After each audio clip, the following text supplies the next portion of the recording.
यकीनन यह एक विशेष अन्वेषण है। एक उपनिवेश देश के आदिवासी नेता ने समुद्र स्तर से काफी ऊंचाई पर अपनी समाधि स्थापित की। हुबा यी ने सूक्ष्मता से स्थल के फेंग शुई पैटर्न की छानबीन की और देखा कि यहाँ की चोटियां बादलों को छूती हैं, ताम्र ढोल दबाव में है और यह जगह स्वर्ग से विच्छेदित है। जाहिर तौर पर यह एक अलगावशील फेंग शुई मरम्मत स्थल है। तभी उन्हें लगा कि यह व्यापारी राजा साधारण व्यक्तित्व नहीं रखता और यह समाधि आम प्राचीन समाधियों से कहीं अधिक साहस की मूर्ति होगी। उसके बाद पुरोहित ने दरवाजा खोलने की उम्मीद जताई।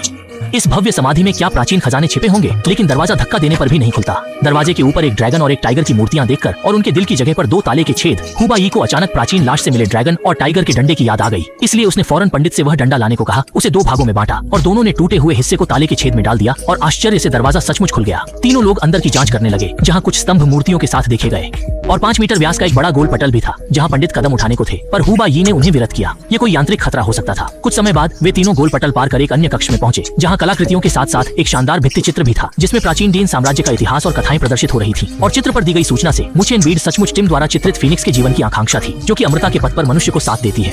इस बात को देखते हुए कि वाणिज्य राजा ने अपनी समाधि इतनी उच्चता पर निर्माण की थी, यह संभवतः अमृता हासिल करने की कोशिश थी, पर हुबा यी और उनके सहयोगियों को उसके मिथक में अधिक दिलचस्पी नहीं थी। उनके लिए मुचेन बीड को ढूंढना ही मुख्य था। हालांकि वे कहीं और नजर डालने का अभिप्राय कर रहे थे तो अचानक स्त्री की हंसी की ध्वनि सुनाई दी। पंडित सहम गए और सोचा कि जरूर कोई डायन मौजूद है, किंतु हुबा यी ने अशुभ आस्था को तिरस्कृत किया और स्वर की दिशा में खोजते हुए आगे बढ़े और अंत में पता चला कि मानवहारा पुतला छत से लटक रहा था। शेरिल ने अनुमान किया कि यह मानवाकार पुतला वाणिज्य राजा की अमृतत्व साधना का भाग था और सच में यह पुतला शानपो था, जो महान पुजारी की भांति कर्तव्य निभाता था। परंतु जिज्ञासा थी कि वह विचित्र ध्वनि का संचार कैसे कर सकता था। पंडित ने जिज्ञासावश चढ़कर खोजना आरंभ किया और जब तक पुतले का मुख न देख लेते उन्हें पता न चलता कि ध्वनि उसके मुख से निकले एक मशीनी तंत्र से आ रही थी। उस क्षण में हुबा यी ने निश्चित किया कि इस मकबरे के नीचे वाणिज्य राजा का प्रधान समाधि स्तोत्र होगा। लेकिन अप्रत्याशित रूप से चोगु जनजाति के लोग भी यहाँ पहुँच गए। नीचे उतरे पंडित ने देखा और उन दोनों के साथ जल्दी से छिप गया। उम्मीद कर रहे थे कि धुएं के गोले का इस्तेमाल करके भागने का मौका मिलेगा, लेकिन अंत में फिर भी पकड़े गए और दुर्भाग्य से उन पर फांसी की सजा देने का विचार भी था। ओह प्रिय,